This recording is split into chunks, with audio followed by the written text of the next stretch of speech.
Hello there, and welcome to the first lesson of the mini course dedicated to absolute beginners on the drums. I want to point out that I already released a video on why I decided to make this mini series, so feel free to check that out if you haven't already. As I already mentioned in that video, the idea behind this series is to give a glance of what it really means to play and most importantly to practice an instrument for people who never tried it. Now, this course will not turn you into your favorite drummer. It'll just be a quick start before you start spending money on a drum kit that might be doomed to gather dust in the next months. And that's what I want to avoid. Since most of you watching probably don't possess a drum kit already, my suggestion would be to find a rehearsal space nearby you that will provide everything that you need to practice the things that I will show you.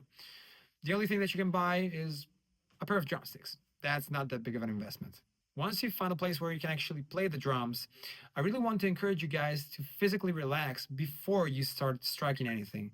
I know you're excited, just take a moment and relax. When it comes to holding the sticks, the best and quickest advice that I can give you is to simply not choke the sticks.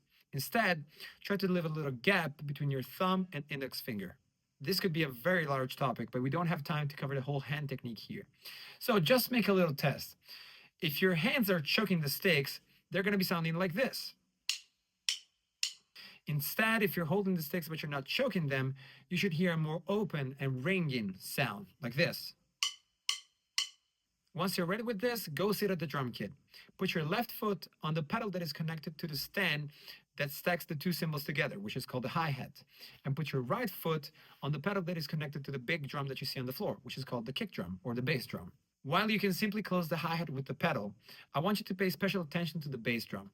For the bass drum pedal, I want you to have one specific goal, and that is to never lose contact with its pedal board. The reason why is because if you lose contact with the pedal board, the spring that is connected to the pedal will let the pedal swing. And if that happens, you might not get even strokes when you're hitting the bass drum.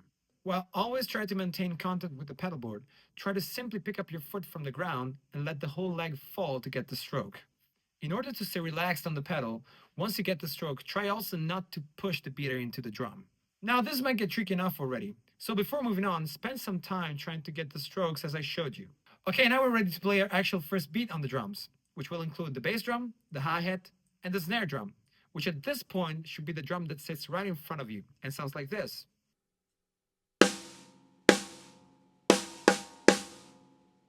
Place your left hand on the snare drum and your right hand over the left hand on the hi-hat.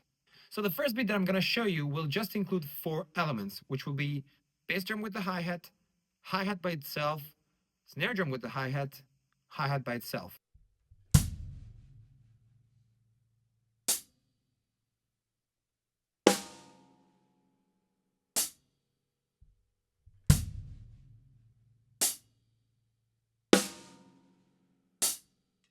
Now your main goal with this lesson will be to play this sequence of notes without stopping and without changing its speed rate, whether it's slowing down or speeding up.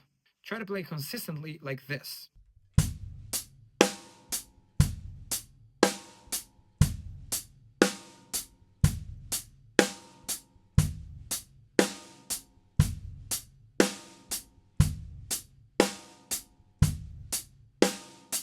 Alright people, you completed lesson number 1. Remember, take your time to practice before moving to the next video. And once you've done, I'll see you in lesson number 2.